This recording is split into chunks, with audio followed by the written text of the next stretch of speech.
CM జగన్కు ఓటమి భయం పట్టుకుంది. బల్లా శ్రీనివాసరావు. సీఎం జగన్కి ఓటమి భయం పట్టుకుందని విశాఖ జిల్లా టీడీపీ అధ్యక్షులు పల్లా శ్రీనివాసరావు అన్నారు. విశాఖ టీడీపీ కార్యాలయంలో మాట్లాడుతూ 2 రోజుల్లో వైసీపీలో మరో 42 నియోజకవర్గాల్లో ఇన్ఛార్జీలను మార్చనున్నట్లు తెలిపారు. జగన్పై ప్రజల్లో తీవ్ర స్థాయిలో వ్యతిరేకత ఏర్పడిందన్నారు. సంక్షేమ పథకాలు అమలు చేస్తున్నామని కల్లబుల్లి కబుర్లు చెబుతూ ఆర్థిక వ్యవస్థను అస్తవ్యస్తం చేశారన్నారు.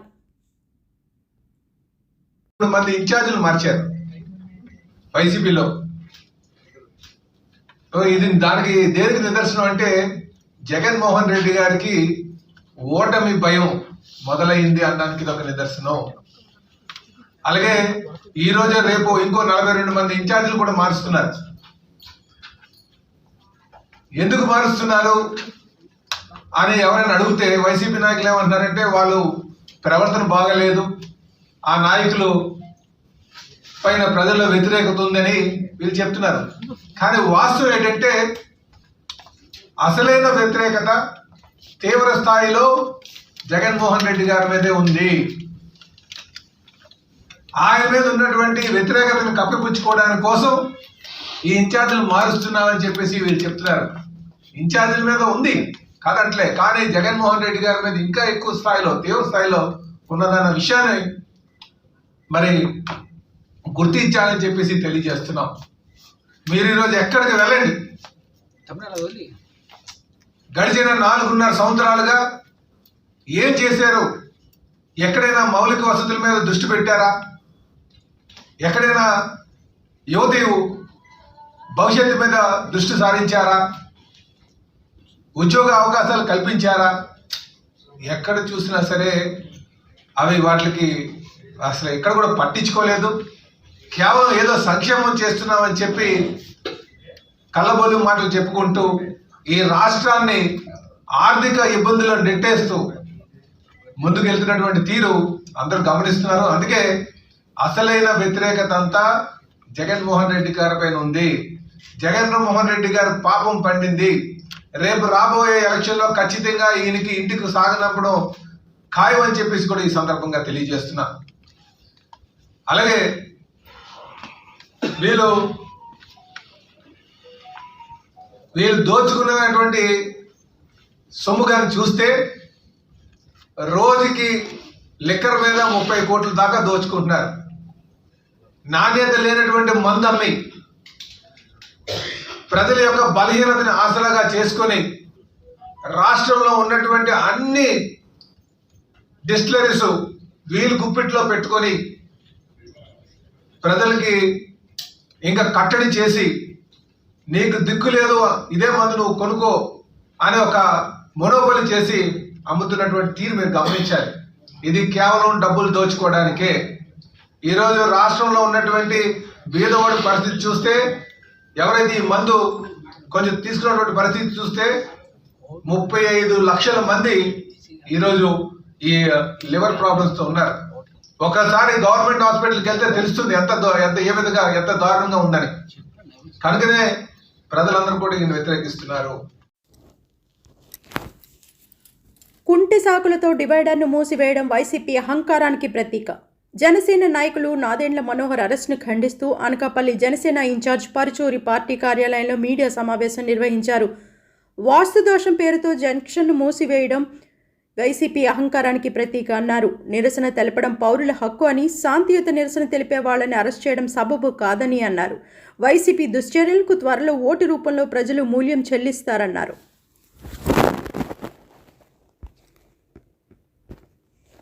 ఆ బార్గేట్స్ తీసేయమని నేనే లెటర్ ఇచ్చాను, నేను చెప్పాను, వాళ్ళు తీయట్లేదు అని అంటారు.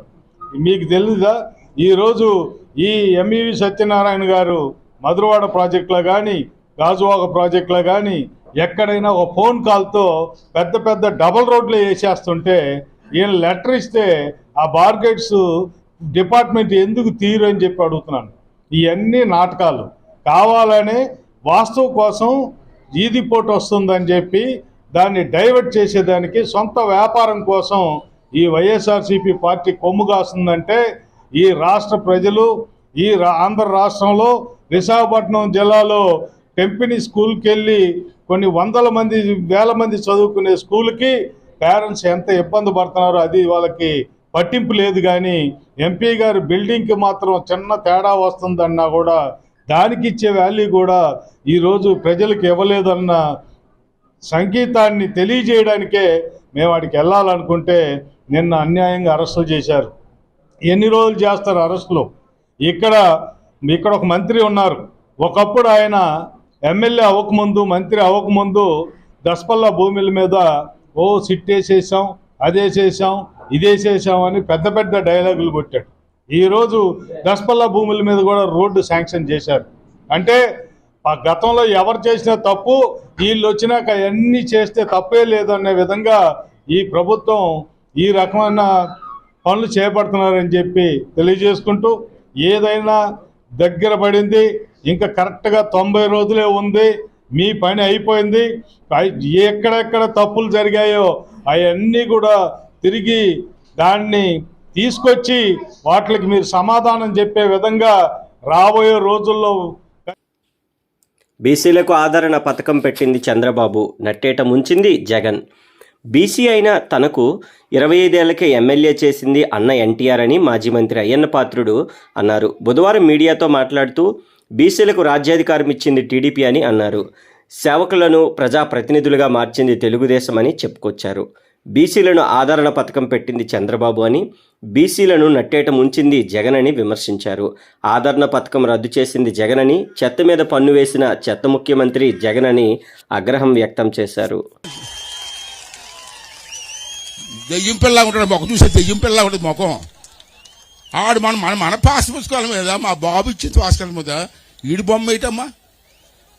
మళ్ళీ సర్వేరాళ్ళు మన పొలం చుట్టూ సర్వేరాలు వేస్తున్నాడు. ఆ సర్వేరాయి మీద కూడా ఈ దిష్టి బొమ్మ ఫోటో. ఇంకోటి ప్రమాదం వస్తుంది సోదరులారా. ఇప్పుడు మనం భూమి కొంటాం, 6 ఎకరాల భూమి కొంటాం, డబ్బులు ఉంటాయి. ఆ భూమి మనం రిజిస్ట్రేషన్ చేసుకుంటాం రిజిస్ట్రేషన్ ఆఫీస్లో. ఒరిజినల్ మనకి ఇవ్వడట, జెరాక్స్ కాపీ ఇస్తాడట. ఇటు ఒరిజినల్ మన భూమి మీద ఆడొక్కేటమ్మా. సార్ ఎక్కడైతే మోసం జరుగుతుంది సార్, చూడాలి పెద్దలందరూ కూడా. నా ఉద్దేశం ఏంటంటే ఈ ఒరిజినల్ అన్నీ తీసుకుని అప్పుడు ఇచ్చేస్తాడు వీడు. అప్పుడు మా బ్రతుకులు ఏమైపోతారు. మన భూమి మీద ఆడిపెత్తాను ఏంటి, నాకు అర్థం అవుతుంది. సైకో నాకు అడిగిపోతే ఏమంటామండి. ఈ చెత్త నా కొడుకులందరూ కూడా రాష్ట్రాన్ని చెత్త చేస్తారమ్మా. మన పిల్లల భవిష్యత్తు పోతుంది. మేము ఉంటాం పోతాం, ఎన్నాళ్ళు ఉంటాం రాజకీయాల్లో, ఎన్నాళ్ళు ఉంటామమ్మా. ఆపద వచ్చిన తర్వాత ఏదో మంచి పని చేయాలి కదా. రోడ్లు చూస్తే ప్రతి దగ్గర బొక్కలకి అప్పుడు డబ్బులు లేవు వీడికి. నీ పట్ట ఆడుకుందాం రా అంట ప్రోగ్రాం, మళ్ళీ ఆడదాం ఆంధ్ర అంట 20 రోజుల ప్రోగ్రాం. దానికే 100 కోట్లు కేటాయింపు. ఏంటి ఎవరు ఆడతారు ఆటలు? రోజు ఒక పక్కన ఈడికి ఒక పక్కన బంతులు కూడా ఉంటారు. అలాగా ఎలా ఇష్టం వచ్చిన చేస్తారమ్మా. దయించి సోదరులారా, సోదరిమణులారా, యువకులారా ఒకసారి ఆలోచించండి. ఎంతో బాగా చదువుకుంటున్నారు. చంద్రబాబు నాయుడుకి ఎన్నో ఇంజనీరింగ్ కాలేజ్ పెట్టారు. ఎంతో మంది చదువుకుంటున్నారు. చదువుకొని రోడ్ల మీద తిరుగుతున్నారు ఉద్యోగాలు లేకుండా. ఓయే జగన్మోహన్ రెడ్డి, నువ్వు వచ్చిన తర్వాత ఒక ఇండస్ట్రీ తెచ్చావా, ఒక ఫ్యాక్టరీ తెచ్చావా? ఉన్న స్టీల్ ప్లాంట్ అమ్మేస్తూ ఉంటే నోరు మూసావు. ఇప్పుడు నువ్వు మాట్లాడేవా? ఉన్న ఫ్యాక్టరీలు పోతున్నాయి పక్క తెలంగాణ దేశం. సిగ్గులేదా నీకు ముఖ్యమంత్రి గారు చెప్పుకోవడానికి?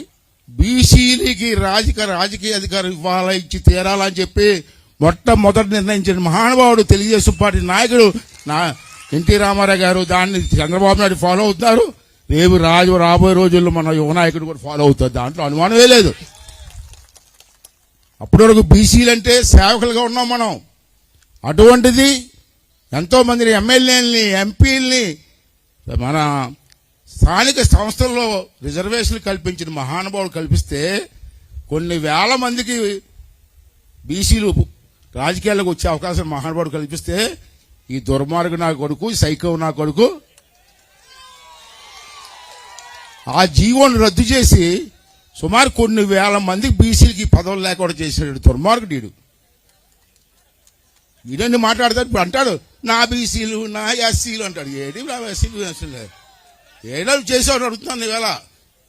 మొన్న ఎవడో మాట్లాడుతున్నాడు, జగన్మోహన్ రెడ్డికి ఎందుకు ఓటు వేయాలో చెప్తాడటాడు. అసలు ఎందుకు ఓటు వేయాలి రా అని అడుగుతున్నాను నేను. ఏం చేసి అడుగుతున్నాను. ఈ రాష్ట్రానికి రాజధాని లేకుండా చేసినటువంటి దుర్మార్గులు రా మీరు. నీకెందుకురా ఓటేయాలి మేము? బీసీలకి ఆదరణ కార్యక్రమం పెడితే చంద్రబాబు నాయుడు గారు ఎంతో మందికి నీకు ఏం కావాలని చెప్పి అడిగి మరీ ఇచ్చాం. మనం మీ అందరికీ తెలిసే విషయం, అడిగి మరీ ఇచ్చాం. మత్స్యకారులకు కానీ యాదవ్ కులస్తులు కానీ చాలా ఉన్నాయి, మన బీసీలు చాలా కులాలు ఉన్నాయి. అందరికీ కూడా పేరును అడిగి చంద్రబాబు నాయుడు ఇస్తే ఏమంటే ఆదరణ కార్యక్రమం అమలు చేయవచ్చు కదా. తీసి పారేశాడు. చంద్రబాబు ఇచ్చాడు కాబట్టి తీసి పారేశాడు. ఏడిచ్చావు నువ్వు? రాజధాని లేని రాష్ట్రం చేసావు. పోలవరం వస్తే మన ప్రాంతం సస్యశ్యామలం అవుతుంది, అది లేకుండా చేసావు. ఈవేళ మళ్ళీ ఓటు ఇది ఎన్నికలా నీకు ఓటు అని అడుగుతాను నేను. ఇప్పటి నుంచి స్టార్ట్ అవుతాయి సర్వే రిపోర్ట్లన్నీ కూడా చూడడము, మనం డెసిషన్ తీసుకోవడము, అవన్నీ కూడా. పర్ఫార్మెన్స్లో ఎమ్మెల్యేలకు పర్ఫార్మెన్స్ ప్రజల్లో బాగుంది అని అంటే అదే ఎమ్మెల్యేను ఖచ్చితంగా కొనసాగిస్తాం. ఎమ్మెల్యేల గ్రాఫ్ బాగోలేదని అంటే అదే ఎమ్మెల్యేను కొనసాగించడం కుదరదు. ప్రతి ఒక్కళ్ళం కూడా ఇది జ్ఞాపకం పెట్టుకోవాల్సిన అవసరం ఉంది. ఎందుకనంటే మనం ఈరోజు రిప్రజెంటేటివ్స్ కొన్ని కోట్ల మంది మన మీద ఆధారపడి ఉన్నారు. మన ప్రభుత్వం వచ్చి ఏర్పడి అక్కడ కూర్చుంటే కొన్ని కోట్ల మందికి పేదవాళ్లకు మంచి జరుగుతుంది. కొంతమంది ఎమ్మెల్యేల కాన్స్టిట్యున్సీలో కొంతమంది ఎమ్మెల్యేలు సరిగ్గా పర్ఫార్మెన్స్ లేని కారణంగా అదే ఎమ్మెల్యేలను మళ్ళీ అక్కడే కొనసాగించే కార్యక్రమం చేయడం వల్ల ఆ ఎమ్మెల్యేకి నష్టం జరుగుతుంది, పార్టీకి నష్టం జరుగుతుంది, కొన్ని కోట్ల మంది జనాదులకు నష్టం జరుగుతుంది, ప్రజలకు కూడా. కాబట్టి అటువంటి పరిస్థితి ఎట్టి పరిస్థితుల్లోనూ చెయ్యలేము.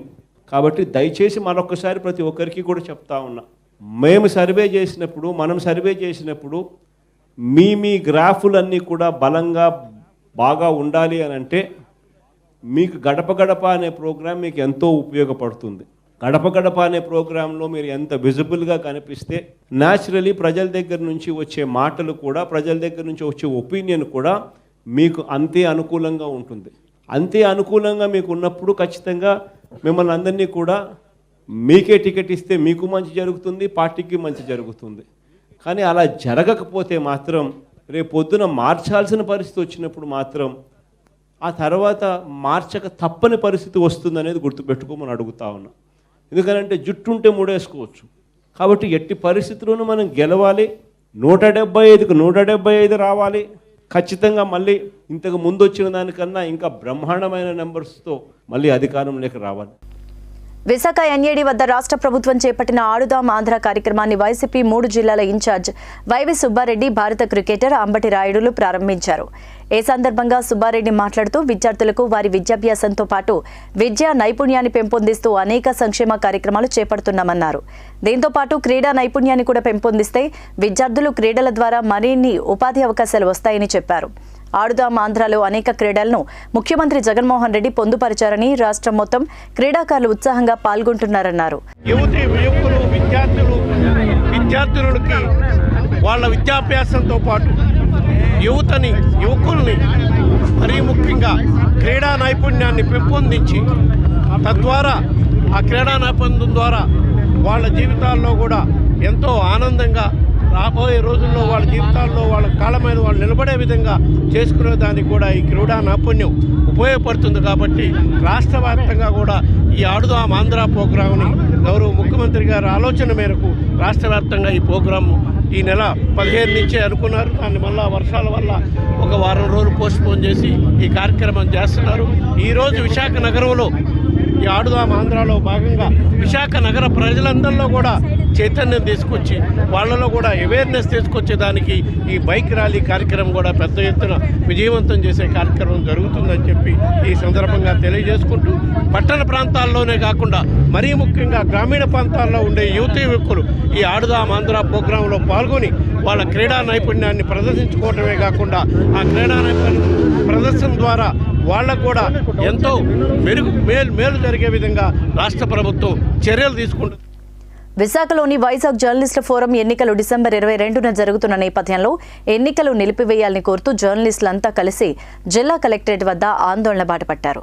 ఈ సందర్భంగా జర్నలిస్టులు మాట్లాడుతూ అర్హులైన వారికి సభ్యత్వం కల్పించాలని కోరారు. గత పాలకవర్గం చేసిన అవినీతిని బహిర్గతం చేయాలని వారంతా డిమాండ్ చేశారు. అదేవిధంగా జూలై 1వ తారీఖున జనరల్ బాడీ జరిగింది. ఆ జనరల్ బాడీలో కూడా కొత్త వాళ్ళకి ఖచ్చితంగా మెంబర్షిప్ ఇస్తామని చెప్పి ఒక తీర్మానం జరిగింది. కలెక్టర్ గారు ఇచ్చినటువంటి ప్రొసీడింగ్స్ వ్యతిరేకంగా జనరల్ బాడీ చేసినటువంటి తీర్మానానికి వ్యతిరేకంగా కూడా కొత్త వాళ్ళకి ఎవరికి మెంబర్షిప్ ఇవ్వకుండా పాత వాళ్ళతో ఎలక్షన్కి వెళ్తున్నారు. ఇది బైలాకు వ్యతిరేకం అని చెప్పేసి మేము అనుకుంటున్నాం. గత 15 ఏళ్లుగా మెంబర్షిప్ పొందనటువంటి జర్నలిస్టులు ఎవరైతే ఉన్నారో వాళ్ళందరికీ మెంబర్షిప్ ఇచ్చిన తర్వాత ఎన్నికలు నిర్వహించాలని, కొత్త వాళ్ళు పాత వాళ్ళు ఎవరైతే ఉన్నారో వాళ్ళు ఫేక్ జర్నలిస్టులు ఉంటే అర్హత లేని వాళ్ళు తొలగించాలని, ఆ తర్వాత మాత్రమే ఎన్నికలు నిర్వహించాలని చెప్పేసి జర్నలిస్టు సంఘాలుగా మేము అభిప్రాయపడుతున్నాం. అదేవిధంగా ప్రాథమిక విచారణ జరిపారు, కొన్ని అక్రమాలు తేల్చారు. సమగ్రమైనటువంటి విచారణ జరిపి మిగతా అక్రమాలు కూడా తేల్చి చట్టపరమైన చర్యలు తీసుకుంటామని చెప్పి కలెక్టర్ గారు కూడా హామీ ఇచ్చారు. కానీ తీసుకున్నటువంటి చర్యలు అయితే ఏమీ కనిపించట్లేదు. అందువల్ల పాత కార్యవర్గం మీద చట్టపరమైన చర్యలు కూడా తీసుకోవాలని చెప్పేసి ఇందు మూలంగా తెలియజేస్తూ కొత్త వాళ్ళ వరకు మెంబర్షిప్ ఇచ్చిన తర్వాత మాత్రం ఎన్నికలు నిర్వహించాలని చెప్పి డిమాండ్ చేస్తాం. జర్నలిస్టులకు అన్యాయం జరుగుతుందని ఎన్నో ఏళ్ళగా యూనియన్ నాయకులు, యూనియన్కి అతీతంగా చాలామంది ఈరోజు తమ నిరసన వ్యక్తం చేస్తున్నారు. అందులో భాగంగా ఈరోజు కలెక్టరేట్లో ఈరోజు నిరసన దర్శనం జరుగుతుంది. వర్కింగ్ జర్నలిస్ట్ ఎవరికి కూడా ఇక్కడ న్యాయం జరగకుండా, నాన్ వర్కింగ్ అసలు విధుల్లో లేని వాళ్ళు, ఎక్కడెక్కడ ఉన్నవాళ్ళు, చనిపోయిన కొత్త ఓట్లని వాళ్ళు ప్రలోభం చేసి ఇందులో లిస్టులో యాడ్ చేయడం జరిగింది. ఇవన్నీ తొలగించమని ఎన్నో ఫిర్యాదులు కూడా చేయడం జరిగింది కలెక్టర్ గారికి. అయితే గతంలో 5 మెన్ కమిటీ ఏదైతే ఒక నివేదిక ఇచ్చిందో ఆ నివేదికని ఈరోజు బహిష్కరణ చేయట్లేదు. విజేఎఫ్లో ఏవైతే అవకతవకలు జరిగాయో అన్ని బయట పెట్టమని మనం అడుగుతున్నాం. రెండోది, ఎవరైతే అవినీతి పాల్పడ్డారో వాళ్ళు అనర్హులను ప్రకటించమని కూడా కలెక్టర్ గారికి చెప్పడం జరిగింది. ఇప్పుడు ఎవరైతే వర్కింగ్ జర్నలిస్టులు ఈరోజు విశాఖ జిల్లాలో ఉన్నారో వీళ్ళందరినీ కూడా ఓటు కల్పించి ఎలక్షన్కి వెళ్ళమని మనం మొదటి నుంచి చెప్తున్నాం. కానీ మన మాటలు పెడచమని పెడుతున్నారు. వాళ్ళకు అనుకూలంగా ఉన్న వారిని ఇందులో జాబితాలో చేర్చి వాళ్ళు ఎలక్షన్కి వెళ్ళడం ఇది చాలా అన్యాయం. చాలా అప్రజాస్వామ్యం వ్యవస్థలో ఇది ఇలా చేయడం చాలా అన్యాయకరం. కొత్త సభ్యత్వాలకు అప్లికేషన్ తీసుకుని సభ్యత్వాలు ఇవ్వకపోవడం మీద చాలా పెద్ద ఎత్తున మనందరం లోపల సభ్యులుగా ఉన్న మేమందరం ఖచ్చితంగా అక్కడ మనం ఎదుర్కోవడం జరిగింది. అధికారులందరినీ నిలదీసిన క్రమంలో మా మీద ఎంత అటాక్ జరిగిందో మీ అందరికీ తెలుసు. జరిగితే మనం ఖచ్చితంగా సభ్యత్వాలు ఇవ్వాలి, సభ్యత్వాలు ఇవ్వకపోతే కుదరదు అన్నాం. సభ్యత్వాలు ఇవ్వాలని మనం గట్టిగా మాట్లాడిన రీత్యా మనకి ఆ అధికారులు వేసేటువంటి దేని కమిటీలోనూ మనం ఎవరిని వేయనివ్వలేదు. నాకు డైరెక్ట్ చెప్పారు ఆ మాట, నువ్వు అడిగావు అందుకే నీ పేరు వేయలేదన్నారు. నాకు అక్కర్లేదన్నాను. నాకు అక్కర్లేదు, నేను ఖచ్చితంగా నాకు మెంబర్షిప్ రావాలనే కట్టుబడి ఉన్నానని చెప్పాను. మెంబర్షిప్లు రావాలని కోరుకుంది. అయితే ఈ లోపల ఎన్నికలు జరిగాయి, ఎన్నికలు పెట్టారు. ఇప్పుడు వాస్తవం ఎన్నికలు జరిగినప్పుడు మనం పోటీ చేయాలా అక్కర్లేదా మేము నిర్ణయించుకున్నాం. ఏమని, పోటీ చేస్తే లోపలికి వెళ్తేనే మన మెంబర్షిప్ల గురించి మాట్లాడగలం. ఇప్పుడు మనం అంటే న్యాయస్థానము, అధికారులు అందరూ మోసం చేసినారు. రేపు పొద్దున కార్యవర్గంలో ఉంటే మనం ఏదైనా ఓటు అని రేపు కొత్త వాళ్ళకి సభ్యత్వాలు ఇవ్వడానికి ప్రయత్నం చేయగలను. జర్నలిస్ట్ ఫోరం 1987లో అప్పటి మా సీనియర్ జర్నలిస్టులు అయిన కొంతమంది ఫ్యూచర్ జర్నలిస్టులకు ఉపయోగపడాలని, దాన్ని అభివృద్ధి చేద్దామని చెప్పేసి స్థాపించడం జరిగింది. అందులో భాగంగానే వైజాగ్ జర్నలిస్ట్ పేరున కొన్ని ఆస్తులు కలగడం అయింది. ఈ 30 ఇయర్స్లో కూడా ఈ ఆస్తుల మీద కొనేసిన కొందరు వ్యక్తులు ఈ ఎలక్షన్స్కి పోటీ చేసి తప్పుడు సాక్ష్యాలతోటి, తప్పుడు రిపోర్టులతోటి అధికారులతో పాటు జర్నలిస్టులు మోసం చేసి ఆస్తులు కూడబెట్టుకోవడం జరిగింది. దీని మీద గత 10 సంవత్సరాల నుంచి జర్నలిస్ట్ సంఘాలు పోరాడుతున్నాయి. దీని మీద రిపోర్టు కూడా ఇప్పటికే కలెక్టర్ గారు ఇవ్వడం జరిగింది. ఈ రిపోర్ట్ మీద యాక్షన్ తీసుకోకుండా కలెక్టర్ గారు కానీ లేదంటే జిల్లా అధికార యాంత్రాంగం కూడా ఎలక్షన్కి వెళ్ళడం అన్నది కొంతమంది సీనియర్ జర్నలిస్టులైన, అక్రిడేటెడ్ జర్నలిస్టులైన వాళ్ళకి ఆశ్చర్యం కలిగించడం జరిగింది. సో దీని మీద యాక్షన్ తీసుకోకుండా ఎట్టి పరిస్థితుల్లో ఎలక్షన్కి వెళ్ళకూడదని ఈరోజు జిల్లా అధికారుల మీద కలవడం జరిగింది. వాళ్ళు సానుకూలంగా స్పందించారు. అంతేకాకుండా 140 మంది ఫేక్ జర్నలిస్ట్ లిస్టుని తయారు చేసి అధికారులకు ఇవ్వడం జరిగింది. సో ఆ లిస్టుని తీసుకెళ్ళి జీవీఎంసీ 65వ వార్డు బాపూజీ కాలనీలో కార్పొరేటర్ బొడ్డు నరసింహపాత్రుడితో కలిసి స్థానిక ఎమ్మెల్యే తిప్పల నాగిరెడ్డి 1,30,00,000 రూపాయల వ్యయంతో చేపట్టనున్న అభివృద్ధి పనులకు శంకుస్థాపన చేశారు. డ్రింకింగ్ వాటర్కి 10 లక్షలు, టోటల్గా 1,30,00,000 వరకు శంకుస్థాపన చేయడం జరిగింది. చాలా చేసాం, ఇంకా చేయవలసి ఉన్నది. ఫిబ్రవరి నెల వరకు కూడా ఎన్నికల నోటిఫికేషన్ వచ్చే వరకు కూడా వర్కులు చేయడానికి అవకాశం ఉంటుంది. ఇంకా చాలా మట్టుకు బాగులేని ఎన్ని కూడా రోడ్లు కానీ డ్రైనేజీలు కానీ పూర్తిగా ఇబ్బంది పడుతున్నాయి చూపించి కమిషనర్ కూడా తిరిగి చూసి ఆ వర్కర్లకే టాప్ ప్రయారిటీ ఇమ్మన్నారు. కమిషనర్ గారు ఈ వార్డుకి వస్తున్నాడు. వచ్చినప్పుడు కార్పొరేటర్ దగ్గర ఉండి ఏదైతే రోడ్లు బాగులేవో డ్రైనేజీలు బాగులేవో ఈ డ్రైనేజ్కి 8 కోట్లు అన్నారు, ఇప్పుడు 2 కోట్లు పెట్టారు, ఇంకా 6 కోట్లు పెడితే కానీ డ్రైనేజ్ కూడా పూర్తి కావదు. ప్రధాన కాలువకి సుమారుగా చాలా ఇబ్బంది, ఎన్నో కాలం నుంచి గోడలు పడిపోయి కిందని ప్లాట్ఫామ్ కూడా లేని పరిస్థితుల్లో 8 కోట్లు ఎస్టిమేషన్ చేసి దానికి 2 కోట్లు గాజువాక శాసనసభ్యులు నాగిరెడ్డి గారు శాంక్షన్ చేయించి ఈరోజు శంకుస్థాపనకి చేసినందుకు వారికి మనస్ఫూర్తిగా ధన్యవాదాలు తెలియజేసుకుంటూ, అదేవిధంగా వైఎస్ఆర్సీపీ నాయకులకు బాబూజీ కాలనీ మహిళా సోదరులందరికీ కూడా మనస్ఫూర్తిగా ధన్యవాదాలు తెలియజేసుకుంటూ, ఈరోజు 1 కోటి రూపాయల శంకుస్థాపన, అదేవిధంగా అక్కడ గడప తిరిగేటప్పుడు ఇక్కడ రోడ్లు సరిగా లేవు, డ్రైనేజీలు సరిగా లేవు అడిగినందుకు దీనికి ఒక 20 లక్షలు శాంక్షన్ చేయడం జరిగింది. అదేవిధంగా వాటర్ పొల్యూషన్ అవుతుందని చెప్పేసి ఇక్కడ మన స్థానికులు కోరిక మేరకు దానికి కూడా 10 లక్షలు శాంక్షన్ చేసి వాటర్ పరిష్కారం కూడా ఈరోజు చేయించినందుకు ఎమ్మెల్యే గారు చొరవ తీసుకొని ఆయన ఆధ్వర్యంలో ఈ శంకుస్థాపన చేసే